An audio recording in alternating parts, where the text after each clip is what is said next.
À sa quatrième visite à Béthanie, le Seigneur projetait de révéler sa royauté. Il fallait que ses amis comprennent ceci, savoir comment ils pourraient jouir des privilèges de cette royauté et paradoxalement comment être humble et soumis.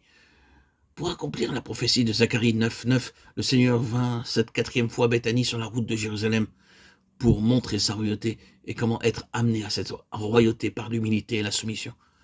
Beaucoup de croyants ont accepté le Seigneur Jésus seulement comme leur sauveur.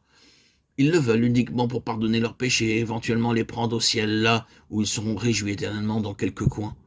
Ils n'ont pas compris que le réel désir du Seigneur Jésus est de faire d'eux des co-ouvriers et des partenaires et que dans ce but, ils doivent constamment se placer sous sa royauté et sa seigneurie. Dans beaucoup de cas, après bien des années de défaites et d'échecs, ils comprennent enfin et donnent la bonne place dans leur cœur au Seigneur Jésus comme au roi céleste. Il doit être le roi de nos cœurs, de notre foyer, de notre assemblée. Et son autorité doit s'exercer pleinement et constamment au milieu de nous, aussi bien individuellement que dans notre famille ou dans l'Église. À cette fin, à la quatrième visite à Béthanie, nous est révélé le secret, nous montrant comment nous pouvons demeurer sous la royauté du Seigneur Jésus-Christ et comment nous pouvons jouir de notre association avec lui en tant que notre roi céleste. C'est à dessein que notre Seigneur choisit le petit d'une ânesse pour entrer à Jérusalem, bien qu'il ait pouvoir et autorité sur tous les animaux.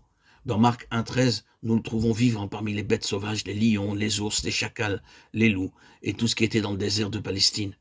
Et il lui obéissait. Il est dit qu'il était avec eux.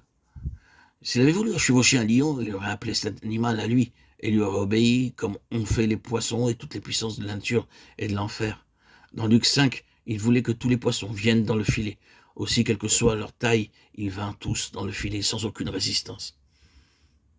En passant, nous remarquons que dans ce miracle, le Seigneur a montré comment Pierre et les apôtres devaient apporter l'évangile à tout le monde.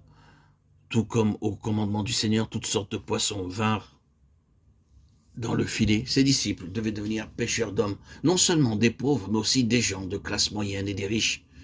Ils devaient pêcher les hommes, qu'ils soient blancs, noirs, riches ou pauvres. Ainsi, les apôtres furent préparés à prêcher l'évangile d'un bout à l'autre du monde. Cependant, dans Jean 21, il y a un message d'un genre différent. Ici, il leur enseignait comment construire l'église. Il dit au verset 17, « Paix mes brebis ». Les apôtres étaient établis pour amener les croyants à la maturité. Non seulement ils devaient être sauvés par leur ministère, mais ils devaient être nourris et amenés à la maturité. Notre Seigneur a illustré cela dans Jean 21, lorsqu'il commanda au seul grand poisson de venir dans le filet. Il voulait de gros poissons. Les disciples étaient ainsi préparés et enseignés pour amener les croyants à la majorité et à la pleine maturité, jusqu'à ce que nous soyons tous parvenus à l'unité de la foi et de la connaissance du Fils de Dieu, à l'état d'homme fait à la mesure de la stature parfaite de Christ. Éphésiens 4,13.